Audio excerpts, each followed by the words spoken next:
사랑하는 여러분, 오늘은 추수감사 주일입니다. 한 해 동안 하나님께서 우리에게 베풀어 주신 은혜를 생각하면서 감사의 마음을 하나님께 올려드리는 날입니다. 추수감사절 그 유래를 보면 그 당시에는 농경을 살렸기 때문에 한 해 동안 하나님께서 주신 그 열매를 가지고 곡식을 가지고 그 열매를 첫 열매를 따서 하나님께 드리게 되었습니다. 우리도 그와 같은 그런 마음을 가지고 감사의 마음을 가지고 하나님께 감사를 올려드렸으면 좋겠습니다. 한 해를 돌아보면 참 감사한 일들이 많을 것입니다. 개인적으로도 많을 것이고 또 교회적으로도 감사한 일들이 많이 있습니다. 한 해 동안 우리 교회에 있었던 일들을 되돌아보면 엘리베이터 공사를 완공한 것도 참 감사한 일이고 또 재정원을 처음 시작한 것도 감사하고 또 남자구역이 처음 생긴 것도 감사하고 또 4층에 공간이 생긴 것도 참 감사한 일입니다. 우리가 늘 하나님 보신 그 은혜를 생각하면서 되돌아보면 이처럼 감사한 일이 참 많이 있는데 그런데 우리의 하루하루의 삶을 되돌아보면 우리 마음을 우리가 자세히 가만히 들여다보면 감사 주머니보다 때로는 불평과 불만의 주머니가 더 클 때가 있습니다. 감사 주머니가 눌려가지고 불만 주머니가 눌려서 쭈그러들고 쪼그랄 때가 있습니다. 지난 한 주간의 삶을 되돌아보시기 바랍니다. 여러분은 감사하는 삶을 찾았습니까? 아니면 불평, 불만의 삶을 찾았습니까? 사람마다 다 다를 것입니다. 하지만 우리는 평소에 감사하는 생활을 살아야 합니다. 왜냐하면 성경에서는 너희는 범사에 감사하라 이런 말씀을 주셨기 때문입니다. 그러면 우리가 어떻게 범사에 감사하는 삶을 살까? 우리가 어떻게 평소에 감사하는 삶을 살아갈까? 오늘은 우리가 감사에 대해서 함께 말씀을 나누기 원합니다. 첫째, 우리가 범사에 감사할 수 있는 것은 감사는 믿음에서 나온다는 것을 우리가 기억해야 한다는 것입니다. 감사는 바로 믿음에서 나오는 것입니다.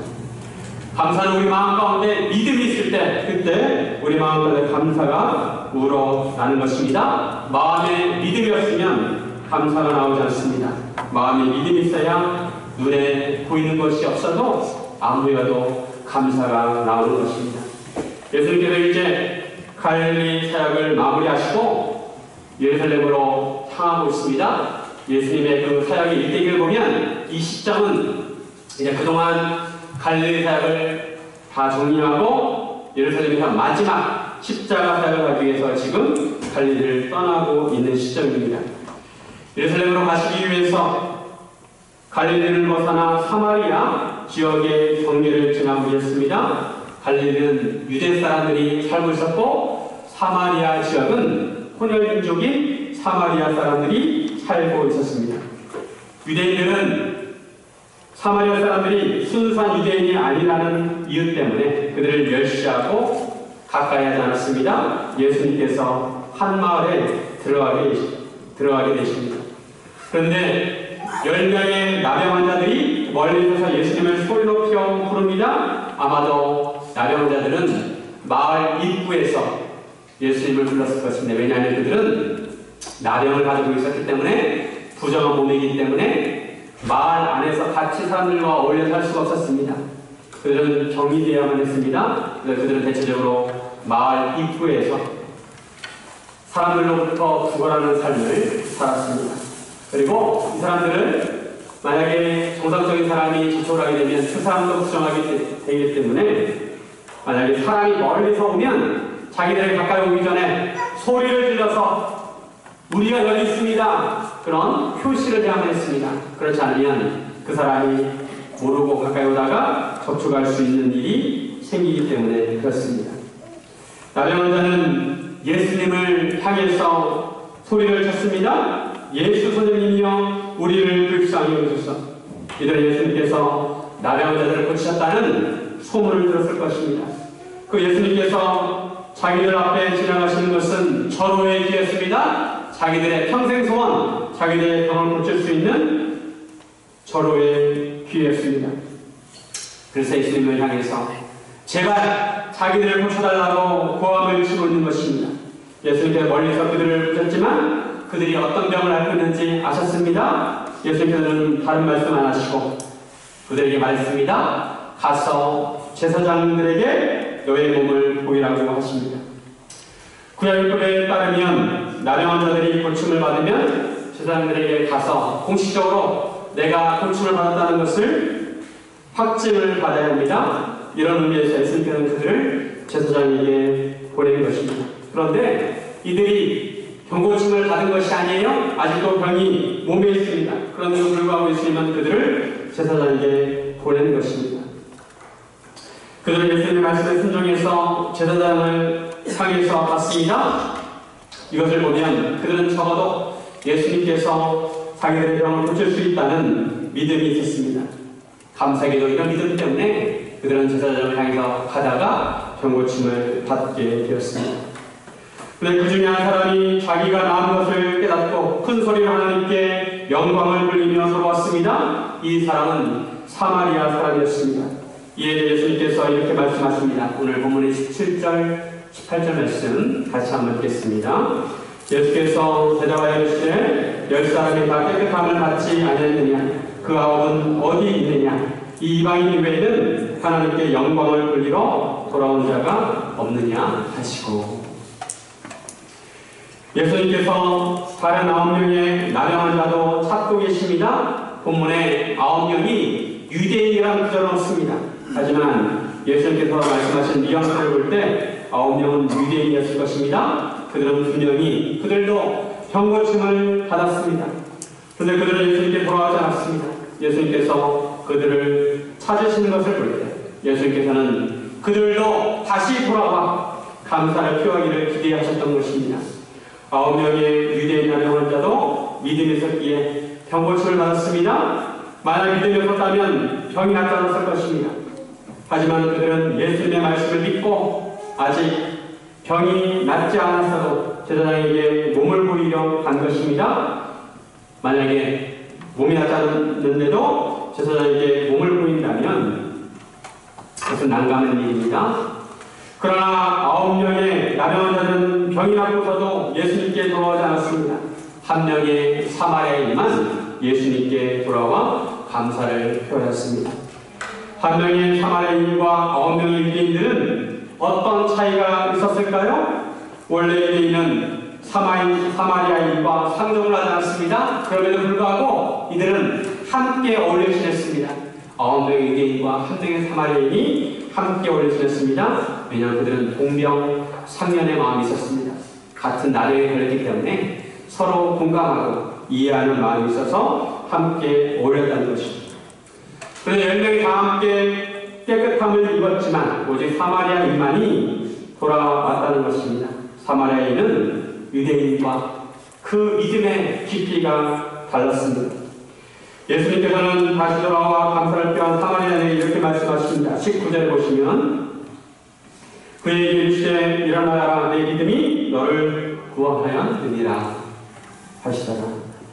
예수님께서 병을 고치시고 종종 내 믿음이 너를 구원하였다고 말씀하셨는데 누가복음에서 4번 정도 말씀을 했습니다. 예수님께서는 다시 돌아온 사마리아인의 믿음을 보신 것입니다. 그 믿음은 구원에 이르게 하는 믿음이었습니다. 나머지 9명의 유대인들은 병고침을 받을 만한 믿음이 있었지만 구원에 이런 믿음이 있었는지는 정확히 알 수 없습니다. 예수님께서는 확실히 사마리아인의 믿음은 구원받는 믿음이라고 선포하십니다. 이 10명은 처음에 예수를 부를 때 예수 선생님이라고 불렀습니다. 예수님께서 병을 고치실 수 있다고 생각은 했겠지만 예수님을 메시아 그리스도로 생각하지는 않았던 것 같습니다. 그러나 그 중에 사마리아인은 큰 소리로 하나님께 영광을 돌리는 것을 볼 때 예수님에 대해 좀 더 깊은 믿음을 가졌던 것 같습니다. 아마도 그는 예수님을 메시아로 믿었을 것입니다. 마치 베드로가 예수님께서 그물을 배 오른편에 내려가고 있을 때 그 말에 순종해서 밤새도록 고기를 잡지 못했지만 예수의 말씀에 의지해서 배 오른편에 그물을 내렸을 때 그물이 찢어지도록 고기를 잡고 나서 예수님 발밑에 엎드린 것처럼 이 사마리아인도 큰 은혜를 체험하고 나서 주님 앞에 예수 앞에 엎드린 것입니다. 예수님께 그런 믿음을 보시고 구원을 선포하신 것입니다. 이처럼 감사는 믿음과 많은 연관이 있습니다. 감사는 믿음에서 나오는 것입니다. 믿음이 있어야 감사할 수 있습니다. 믿음이 없으면 불평, 불만이 나옵니다. 하나님께서 나를 선한 길로 인도하실 거야 라는 믿음이 있으면 지금은 내가 가시밭길을 조금 걷는다 할지라도 그때도 감사할 수 있는 것입니다. 그러나 하나님의 선하신 인도하심에 대한 믿음이 없으면 아무리 우리가 꽃길을 걸어도 감사가 나오지 않습니다. 우리에게도 이런 사마리아인의 믿음이 필요합니다. 그래야 감사할 수 있습니다. 예수님에 대해서 그저 적당히 믿는 믿음이 아니라 좀 더 깊은 믿음을 가지시길 바랍니다. 좀 더 깊은 믿음. 단지 내 삶의 어려운 문제를 해결해 주시는 분인 정도로만 믿는 것이 아니라 나의 모든 것을 걸 정도로 깊은 믿음을 가져야 합니다. 이런 믿음을 가질 때 가진 것이 없어도 주님께 감사할 수가 있습니다. 예수님을 깊은 믿음으로 믿으시기를 바랍니다. 우리의 병을 고칠 수 있다고 믿으시기 바라고 우리의 앞길을 인도해 주실 것이라고 믿으시기 바라고 우리의 문제를 해결해 주시는 분으로 믿으시기 바라고 우리가 죽어도 우리를 다시 살리시는 것을 믿으시기를 바랍니다. 이런 믿음에서 근본적인 감사가 나오는 것입니다. 근본적인 감사가 있으면 환경에 상관없이 주님께 감사하게 되어 있습니다. 믿음이 있으면 미리 감사할 수 있습니다. 지금은 눈에 보이지 않아요. 하나님께서 주실 것을 믿고 하나님께서 인도하실 것을 믿는 것입니다. 이런 믿음을 가질 때 우리가 하나님께 감사할 수 있게 되는 것입니다. 사랑하는 여러분, 이런 믿음으로 감사하시기를 주님의 이름으로 축원드립니다. 둘째로 감사는 겸손에서 나옵니다. 우리가 겸손해야 겸손한 마음에서 감사가 나옵니다. 교만한 마음에서는 감사가 나오지 않습니다. 겸손한 사람은 마음이 가난합니다. 마음이 가난해서 누가 조금만 잘해줘도 너무 감사한 마음이 들고 기뻐합니다. 사마리아인은 병고침을 받고 예수님께 돌아와 예수님의 발 아래 엎드려 감사를 드렸습니다. 사마리아인은 구체적으로 무엇을 감사했을까요? 일단은 자기가 병고침 받은 것에 대해서 감사했을 것입니다. 병이 있을 때는 항상 병이 신경이 쓰입니다. 잘 때도 신경 쓰이고 깰 때도 신경 쓰이고 병으로 인한 고통 때문에 항상 병으로 인해서 힘들었을 것입니다. 그 병고침을 받고 나서 너무나 몸이 깨어나고 너무나 좋았을 것입니다. 또한 사마리아인은 나병으로 인해서 가족들과 떨어져 살아야 했는데 이제 가족들과 함께 살 수 있게 되었고 정상적인 사회생활을 할 수 없었지만 이제 고침을 받고 나서 정상적인 사회생활을 살 수가 있게 되었습니다. 그전에는 빌어먹는 삶을 살았습니다. 구걸하는 삶을 살았습니다. 그러나 이제는 떳떳하게 자기도 일을 하면서 정상적인 삶을 살 수 있게 된 것이 너무나 감사한 일이었습니다. 돌아오지 않은 9명의 유대인들도 마찬가지로 병고침을 받고 나서 똑같은 은혜를 누리게 되었습니다. 그런데 9명의 유대인들은 병고침을 받고 나서 기뻐했겠지만 한편으로 그것을 당연하게 여기는 그런 마음이 있었던 것 같습니다. 그러나 사마리아인은 같은 상황에서 그것을 당연하게 여기지 않고 전적인 주님의 은혜로 받아들인 것입니다. 자신은 사마리아인임에도 불구하고 병고침을 받은 것에 대해서 감사했을 것입니다. 사마리아인은 그 마음이 겸손하였기에 예수님의 은혜에 감사할 수 있었습니다. 사마리아인은 바로 무익한 종의 마음이 있었습니다. 오늘 보면 바로 앞에 보면 예수님께서 한 가지 비유를 말씀하십니다. 너희 중에 누구에게 밭을 갈거나 양을 치거나 하는 종이 있어 밭에서 돌아오면 그에게 어서와 앉아서 밥 먹으라고 말하는 주인이 없다는 것입니다. 종은 종입니다. 종은 먼저 주인을 챙겨야 합니다. 아무리 밭에서 열심히 일하고 양을 열심히 치고 집에 돌아왔을 때 종이기 때문에 먼저 주인을 섬겨야 한다는 것입니다. 주인을 수종드려야 합니다. 그렇게 열심히 일하고 와서도 주인이 종에게 말합니다. 식사를 준비하라고 하고 띠를 띠고 내가 먹고 마시는 동안에 수종 들고 너는 그 후에 먹고 마시라. 이렇게 주인이 말한다는 것입니다.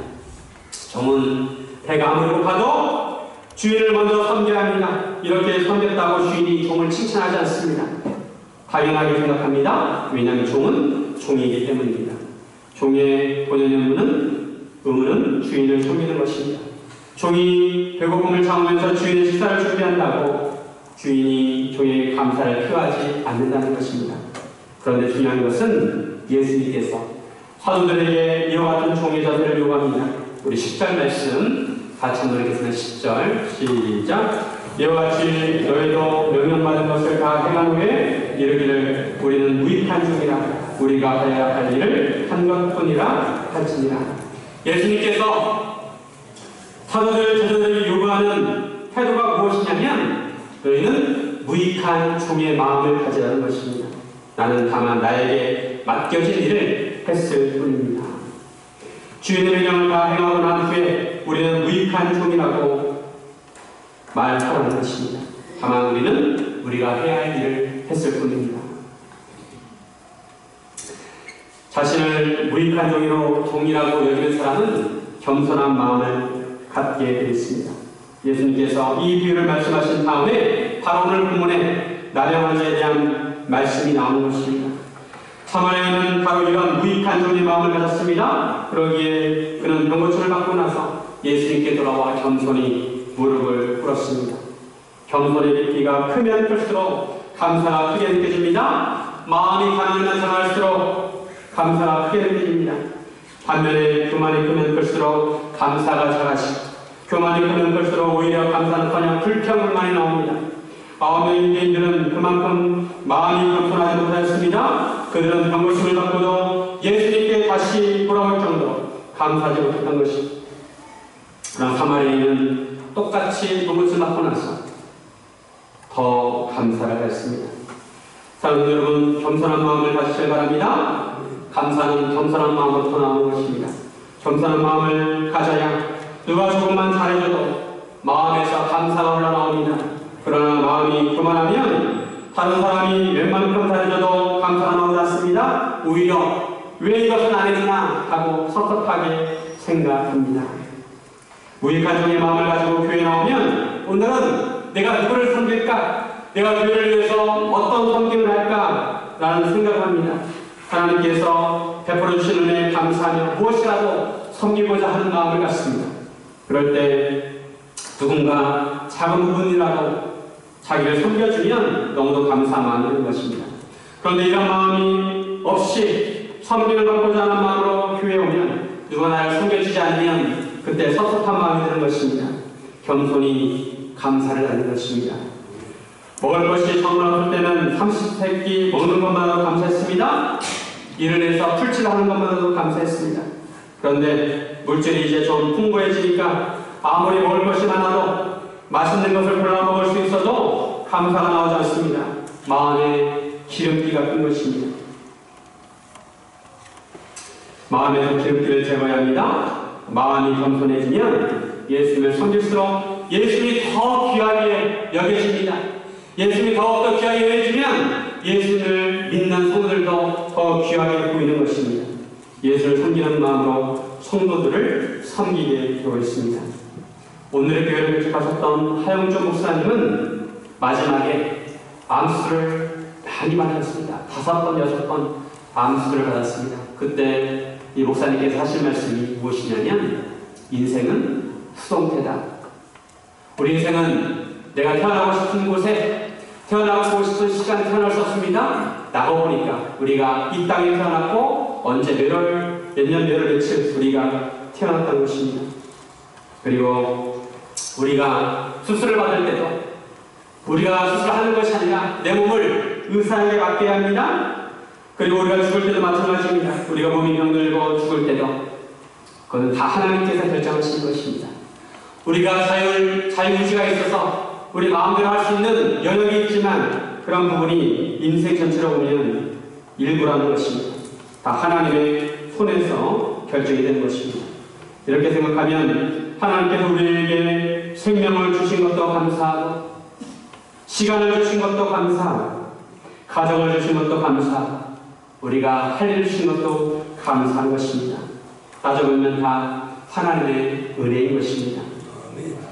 사람이 언제 마음이 겸손해지냐면 고난을 받을 때 마음이 겸손해집니다. 그전에는 걸어다니는 것을 당연하게 생각했지만 다리가 부러지고 나면 걸어다니는 것도 감사합니다. 어떤 사람은 사랑하는 사람의 얼굴을 두 눈으로 보는 것이 평생 보는 사람이 있고, 어떤 사람은 두 발로 걸어다니는 것이 평생 보는 사람이 있고, 어떤 사람은 사랑하는 가족을 딱 한 번이라도 만나보는 것이 평생 소원인 사람도 있습니다. 이런 사람들의 평생 소원을 우리가 늘 일상 가운데 누린다면 우리는 정말 행복에 겨워야 합니다.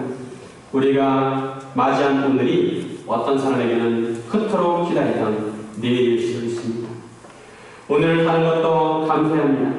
우리의 마음의 높이가 너무 높아졌다면 마음의 높이를 낮추시길 바랍니다. 일상에서도 항상 감사할 수 있도록 마음의 높이를 낮추시길 바랍니다. 사랑하는 여러분, 우리가 항상 감사한 마음을 가짐으로 범사에 감사하기를 주님의 이름으로 축원드립니다. 셋째로, 감사는 영광의 나라로 나아가게 합니다. 감사는 우리가 영광의 나라를 체험하게 합니다. 여러분은 평소에 얼마나 하나님께 영광을 돌리십니까? 가끔 텔레비전을 보면 미스칼리와 신의 상 받고 나서, 그리고 연기대상을 받고 나서 수상자가 말합니다. 이 모든 것을 하나님께 영광을 돌립니다. 저는 그런 분들을 굉장히 존경합니다. 왜냐하면 이처럼 기독교가 핍박받고 있는 시대에 그런 말을 할 수 있는 것 자체가 대단한 것입니다.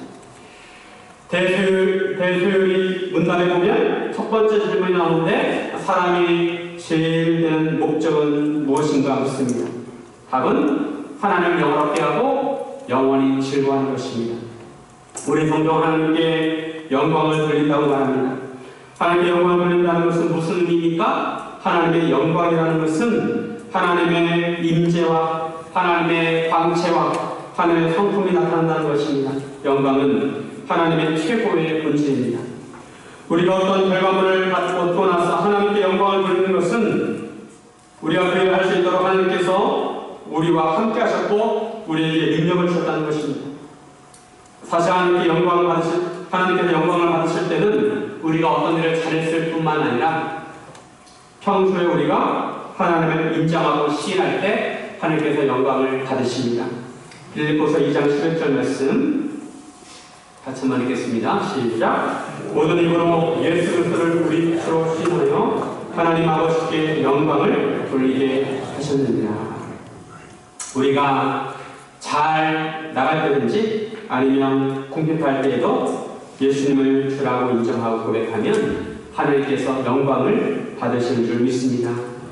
성경에 보면 하나님과 예수님에 대해서 영광과 존귀라는 수식어가 많이 나옵니다. 특히 시편에 보면 하나님을 찬양하면서 영광이라는 단어가 많이 나옵니다. 하나님께 감동되면 하나님의 영광을 찬양하지 않을 수가 없습니다. 오늘 본문의 사마리아 사람도 병이 나은 것을 보고 큰 소리로 하나님께 영광을 돌렸습니다. 그리고 예수님께서도 사마리아 사람에게 하나님께 영광을 돌리러 왔다고 말씀하셨습니다. 사마리아 사람이 이렇게 영광을 돌리게 된 것은 그가 감사했기 때문입니다. 사마리아 사람이 감사를 표하는 것은 예수님을 주로 신하고 고백한 것입니다. 우리가 감사해야 하나님께 영광을 돌릴 수가 있습니다. 감사는 더 큰 감사를 갖습니다. 감사는 하나님께 영광을 돌리는 시드머니입니다. 어떤 사업을 하거나 새로운 일을 할 때 시드머니가 있어야 합니다. 종잣돈이 필요합니다. 그 시드머니가 마중물이 되어서 그 사업이 번창하게 되고 또 우물에서도 많은 물이 나오는 것입니다. 마찬가지로 감사도 하다 보면 더 큰 감사가 생기고 하나님께 영광을 돌리는 것입니다. 예수께서는 다시 돌아온 사마리아 사람에게 내 믿음이 너를 구원하였다고 말씀하셨습니다. 공동번역에 보니까 내 믿음이 너를 살렸다. 내 믿음이 너를 살렸다고 번역하고 있습니다. 사마리아에는 병고침을 받은 것으로 감사했는데 예수님께서는 그 믿음을 보시고 그에게 영원한 구원을 허락하신 것입니다. 사마리아인이 완전히 살아나게 되었습니다. 영원한 생명을 얻게 되었습니다. 병고침을 받는 것에 비하면 구원은 이루어질 수 없는 더 큰 은혜입니다. 더 큰 감사입니다. 사마리아인이 감사했을 때 더 큰 감사를 나누는 것입니다. 사마리아 사람은 자기 육신만 고침을 받는 것이 아니라 그의 영혼도 고침을 받았습니다. 육신만 깨끗해진 것이 아니라 영혼도 깨끗해지게 되었습니다. 고침을 받은 육신은 또 언젠가는 결국 병들고 흙으로 돌아갑니다. 그러나 고침을 받은 영혼은 영생을 얻게 되는 것입니다. 남에게 고침을 받음으로 가족과의 관계가 회복되고 사회생활이 회복된다면, 영혼의 고침을 받으면 주님과의 관계가 회복되고 천국 생활을 하게 되는 것입니다. 천국에 사는 것이 얼마나 행복한 삶일까요? 지난 목요일에 수능일이었습니다. 내가 가고 싶은 학교에 합격되면 그렇게 감사하셨습니다. 1등으로 들어가든지 꼴등으로 들어가든지 그 학교에 들어가고 나면 그 자체가 감사한 것입니다. 앞문으로 들어가든지 뒤로 들어가든지 옆문으로 들어가든지 들어가면 감사한 것입니다. 가고 싶은 학교에 이렇게 들어가도 기쁜데 천국에 가면 얼마나 기쁠까요? 감사가 흘러 넘칠 것입니다.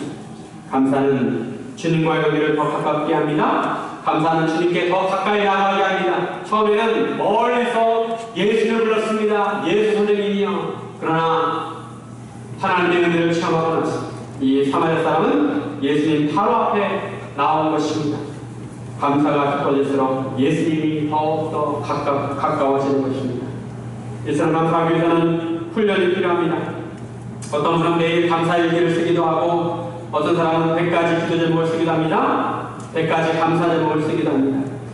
감사일기를 쓰고 감사 제목을 100가지 감사 제목을 쓰다 보면 평소에도 느끼지 못했던 감사가 일들이 감사로 느껴지게 되는 것입니다. 음식을 먹고 소화하는 것도 감사하고, 심지어는 숨 쉬는 것도 감사하게 됩니다. 100가지가 더 되는 감사를 하게 될 것입니다. 우리가 평안하게 예배드릴 수 있는 것도 감사합니다. 어떤 사람은 평생 예배를 마음껏 드리는 것이 평생 소원인 사람도 있습니다. 감사는 더 많은 감사, 더 깊은 감사를 낳는 것입니다. 하나님께 찬양을 올려드리고 영광을 올려드리게 됩니다. 우리 마음속에 감사의 눈물이 밀려 들어와야 합니다. 파도가 밀려오듯이 감사의 파도가 우리 마음 가운데 출렁출렁 밀려 들어와야 합니다. 그래야 바닷가 갯벌에 파묻혀 있는 배를 띄울 수가 있습니다. 감사의 파도가 설망에 빠져 있는 인생을 띄우게 되는 것입니다. 예수님께서는 영간에 깨끗함을 입은 사마리아인에게 일어나 가라고 하십니다. 그 믿음을 가지고 나아가는 것입니다. 그 겸손을 가지고 나아가는 것입니다. 그 감사를 가지고 나아가는 것입니다. 지금 예수님은 십자가를 지려고 예수님으로 나아가고 있습니다.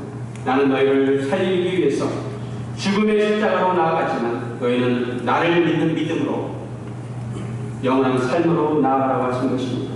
영광의 나라로 나아가라고 하시는 것입니다. 10명의 나병 환자 그 중에 한 사람이 예수님께로 왔습니다. 그러나 예수님께서는 그 중에 9사람도 찾으십니다. 예수님께서는 오늘날도 그 중에 한 사람, 그리고 그 중에 9사람을 찾고 계십니다. 하나님께 찬양을 올려드릴 사람, 하나님께 영광을 올려드릴 그 한 사람을 찾고 계십니다.